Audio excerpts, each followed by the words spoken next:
बिस्मिल्लाहिर्रहमानिर्रहीम HTML input attributes. अब input जो डेटा एलिमेंट है फॉर्म के अंदर, उसके एट्रीब्यूट्स के बारे में हम पढ़ेंगे, जो एट्रीब्यूट्स उसके अंदर यूज़ होंगे। तो द वैल्यू एट्रीब्यूट, पहला एट्रीब्यूट जो इस्तेमाल होता है वैल्यू है। The input value attribute specify an initial value for input field. कोई भी इनपुट फील्ड है, आप चाहते हैं उसके अंदर इनिशियल वैल्यू, मतलब ये है कि जब वो फील्ड सामने आए तो कुछ उसमें ऑलरेडी लिखा हुआ हो, उसको इनिशियल वैल्यू कहते हैं। तो इनिशियल वैल्यू जो है, ये वैल्यू एट्रीब्यूट के साथ आप इस्तेमाल कर सकते हैं। तो जैसे यहाँ पे देखें, एक इनपुट इनपुट हम ले रहे हैं नेम और लास्ट नेम का, और उसमें इनिशियल वैल्यू यहाँ पे लिखी जा रही हैं जो ऑलरेडी उसके अंदर मौजूद होंगे। तो ये इनिशियल वैल्यू है, ये जो है। अब इसमें फर्दर इसको हटा के आप दूसरा कोई नाम वगैरह टाइप कर सकते हैं। तो वैल्यू के अंदर ये जो वैल्यू ऑप्शन है, इसके अंदर कोटेशन मार्क में जो वैल्यू आप देंगे तो वो हमेशा उसके अंदर इनिशियल वैल्यू के तौर पर आएगी।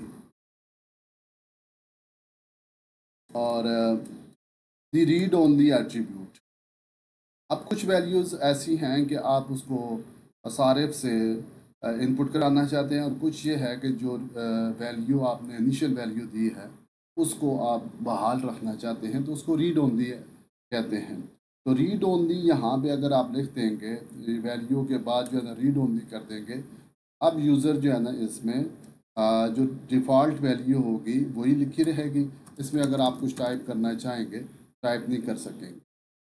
और नीचे जो है ये लास्ट नेम के अंदर आपने रीड ओनली नहीं लिखा, तो इसको आप मिटा भी सकते हैं और नया नाम वगैरह इसमें आप टाइप भी कर सकते हैं। तो रीड ओनली एट्रीब्यूट भी ये इनपुट के अंदर इस्तेमाल किया जा सकता है।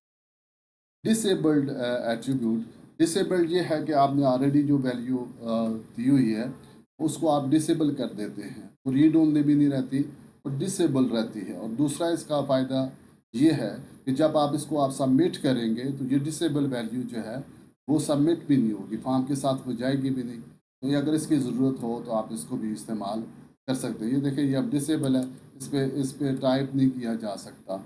और ये इसका डिसेबल का जो कलर है वो भी चेंज हो जाता है। तो यहाँ जो वैल्यू है इसको आप लिख सकते हैं। अगर डिसेबल जो है वो रीड ओनली भी है और सबमिट भी नहीं होगी। जब आप इसको सबमिट करेंगे तो डिसेबल वैल्यू जो है वो सबमिट नहीं होगी, लास्ट नेम सबमिट होगा, फर्स्ट नेम सबमिट अब इसमें नहीं हुआ।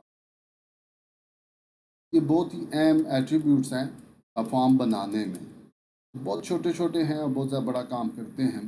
The size attribute, the input size attribute specify the visible width in character of N input field.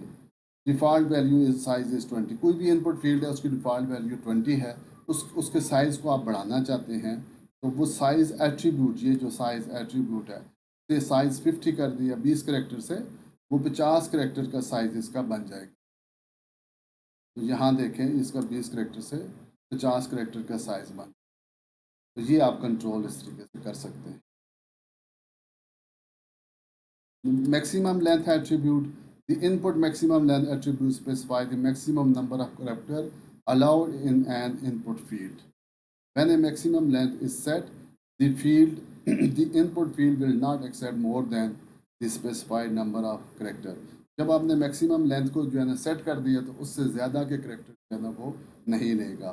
However, this attribute does not provide any feedback. मगर कोई feedback नहीं देगा, जब आप ज़्यादा दे रहे हैं तो देगा वो 50। So if you want to alert the user, you must write JavaScript code. अगर आप 50 से अबव जो है ना वो लिख रहा है तो उसका फीडबैक देना चाहते हैं तो जावास्क्रिप्ट लिखना पड़ेगा।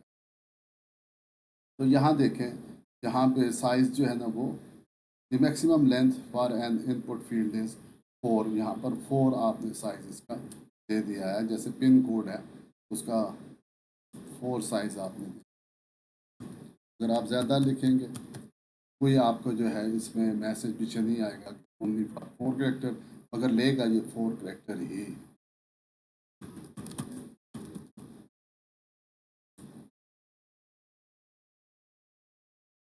ये 4 करेक्टर्स इनके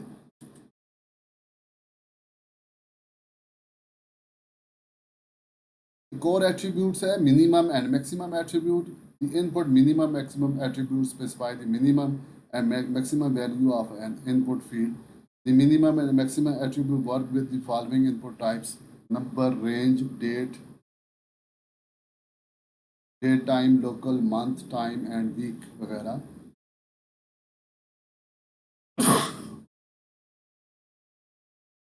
के लिए इस्तेमाल होगा. Use the maximum and minimum attribute together to create a range of a legal value. तो उसी तरह से रेंज भी आप इसे डिफाइन कर सकते हैं.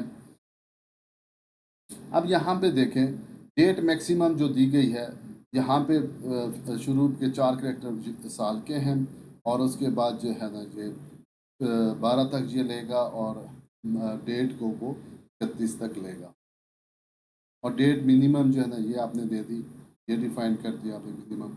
और क्वांटिटी बिटवीन 1 and 5 जो है मिनिमम 1 और मैक्सिमम 5 तक आपने इस तरीके से ये इसमें देखें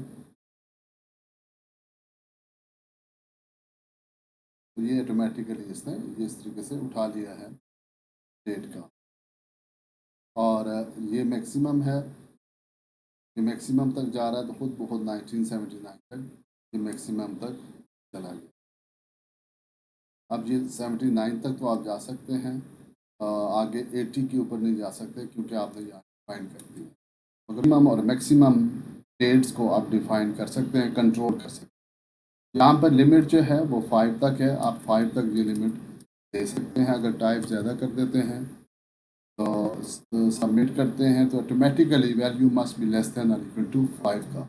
ये बहुत अच्छे कंट्रोल हैं कि आप डेट जो टाइप डेट है, ये टाइप डेट ऑटोमेटिकली डेट को लेकर आती है और इसकी डेट मैक्सिमम जो है ये डेट मैक्सिमम तो उसका नाम रख दिया और ये मैक्सिमम जो उसकी वैल्यू है उसको आप यहाँ डिफाइन कर सकते हैं, उसी के अंदर वो रहेगा. और मिनिमम को डिफाइन कर सकते हैं.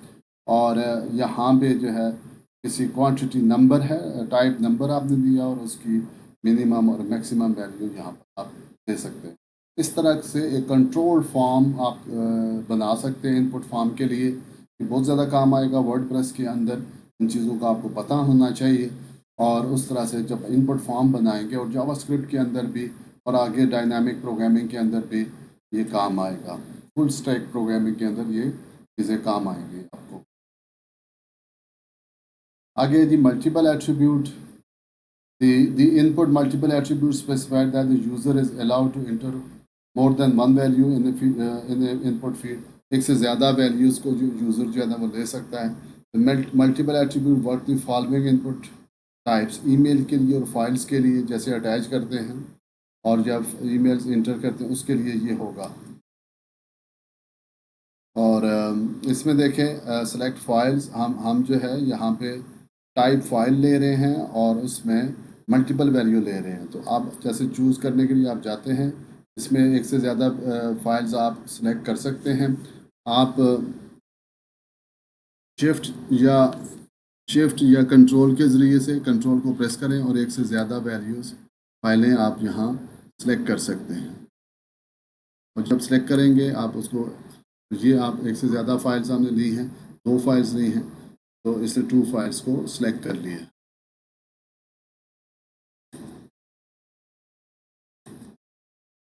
Pattern attribute. The input pattern attribute specify a regular expression that the input field's value is checked against when the form is submitted. तो पैटर्न जो हम दे देंगे उसी पैटर्न में वो वैल्यूज़ देगा, उसके अलावा होगा तो वो एरर दे देगा. तो यहाँ पे फॉर एग्जांपल 3 करैक्टर जो है, 3 करैक्टर हमने पैटर्न दे दिया कंट्री कोड के लिए, तो ये 3 करैक्टर वो ही लेगा. PAK हमने दे इसी को लेगा, 3 करैक्टर को लेगा. अगर जो है ना हम कोई और वैल्यू देते हैं, ये please match the required format, country code अब 3 तक ही रहेगा. तो इसमें इनपुट फील्ड हमने टेक्स्ट लिया और टेक्स्ट के अंदर जो है ना फिर हमने पैटर्न को इस्तेमाल किया. पैटर्न में हमने बता दिया कि ये इस तरह के करैक्टर वो लेगा और 3 करैक्टर जो है 3 करैक्टर तक लेगा, उससे ज़्यादा नहीं लेगा. तो इसलिए हम ये 3 करैक्टर PA के कंट्री कोड हमारा है उसको देते हैं तो उसको ले लेंगे। इस तरह से USA है और ऐसे सारे कंट्री कोड को ले लेगा। पैटर्न से आप बना सकते हैं। Placeholder attribute. The input placeholder attribute specify a short hint that describe the expected value of an input field. A simple value, a short description of the expected format. Or the short hint is displayed in the input field before the user enter a value. और the placeholder attribute works with the following input text के साथ, search के साथ, URL, telephone, email और password के साथ इस्तेमाल होगा। तो ये देखें, ये प्लेस होल्डर जो है ना, ये हमने बता दिया कि फ़ोन को इंटर कैसे करना है। 1 2 3 पे डैश है, 4 5 6 7 8 है। और पहला जो है 0 to 9, ये 3 करैक्टर जो है 0 to 9 के, और फिर 2 करैक्टर जो है ना देने पड़ेंगे 0 to 9 के, और फिर 3 करैक्टर देने पड़ेंगे। अगर आप इस फॉर्मेट को चेंज करना चाहते हैं तो आप अपने लिहाज से इसको चेंज कर सकते हैं। फॉर एग्ज़ाम्पल ये इस तरह से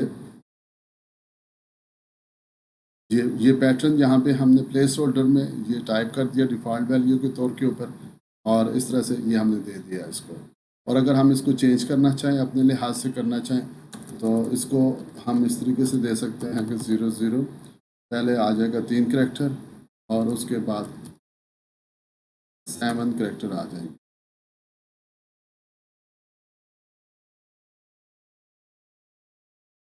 बल्कि पहले कंट्री कोड ले आते हैं, 3 करैक्टर कंट्री कोड के हैं, और उसके बाद जो है ना 3 करैक्टर 2 करैक्टर कर देंगे इसके, और फिर 7 करैक्टर फ़ोन नंबर के कर। यहाँ भी ऐसे चेंज कर देते हैं, पहले 3 करैक्टर हो गए और फिर जो है वो 2 करैक्टर हो गए, और उसके बाद ये 7 करैक्टर, ये फ़ोन नंबर इस तरीके से आ जाए। अब इसमें हम 051 300 5677 47।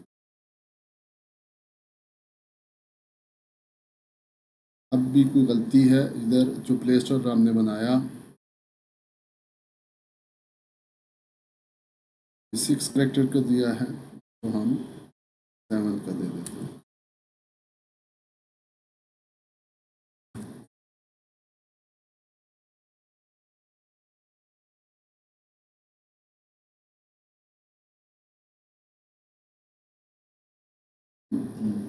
ये 3 करैक्टर का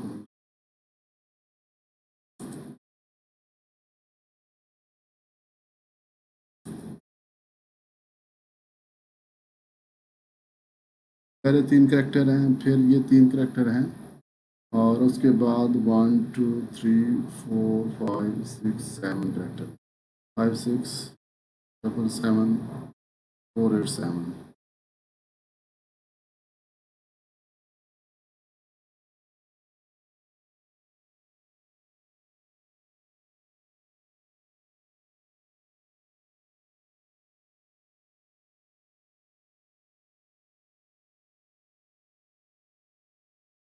रिक्वायर्ड एट्रीब्यूट के अंदर आपने सिर्फ जो है ना ये रिक्वायर्ड कर देना है, तो ये रिक्वायर्ड हो जाएंगे, इसके बगैर वो सबमिट नहीं होगा। हमने यूज़र नेम को रिक्वायर्ड कर दिया है, इसको ब्लैंक करेंगे, भेजेंगे तो ये please fill out this value. तो इस रिक्वायर्ड की वजह से ये ब्लैंक नहीं लेगा, रिक्वायर्ड हो जाएगा।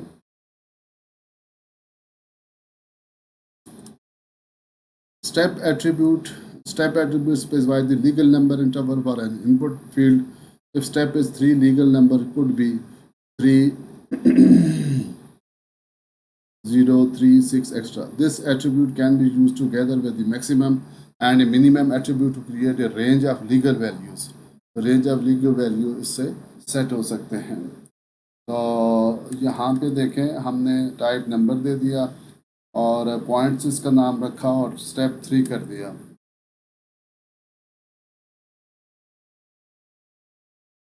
तो इसको हम देखें, ये 3, फिर अगर स्टेप करते हैं तो 6 3 3 का एडिशन करेगा इस लिहाज से।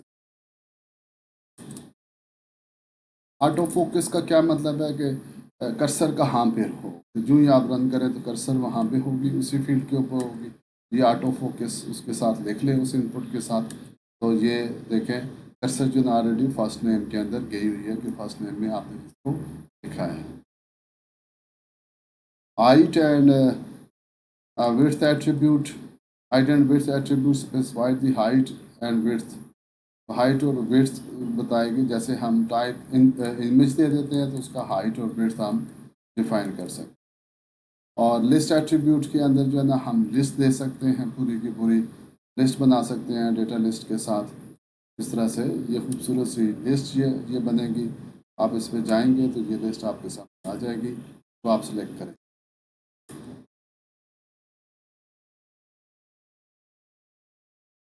ऑटो कंप्लीट का मतलब ये है कि आपने देखा होगा कभी आप जाते हैं इनपुट के अंदर तो ऑटोमेटिकली चीज़ें लिखी हुई सामने आपके आ जाती हैं जो पहले से मौजूद हों, और वो ऑटो कंप्लीट ऑन होता है। और जहाँ पे ऑटो कंप्लीट ऑफ रखेंगे तो वो चीज़ ऑफ रहेगी, प्रीवियस वैल्यूज़ में नहीं आएगी। और फॉर एग्जांपल नेम में गया तो मुझे ऑप्शन ऑटो कंप्लीट का खुद ही दे देता है, वो मैं ले लेता हूँ। जो आम ब्राउज़र में आपने देखा होगा तो ये फंक्शनैलिटी ऑटो कंप्लीट एट्रीब्यूट से ये आती है।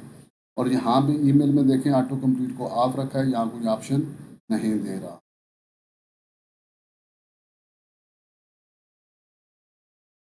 उम्मीद है कि आपको ये जो एट्रीब्यूट्स हैं इनपुट के अंदर जो एट्रीब्यूट्स हैं इसकी खासी समझ आ चुकी होगी।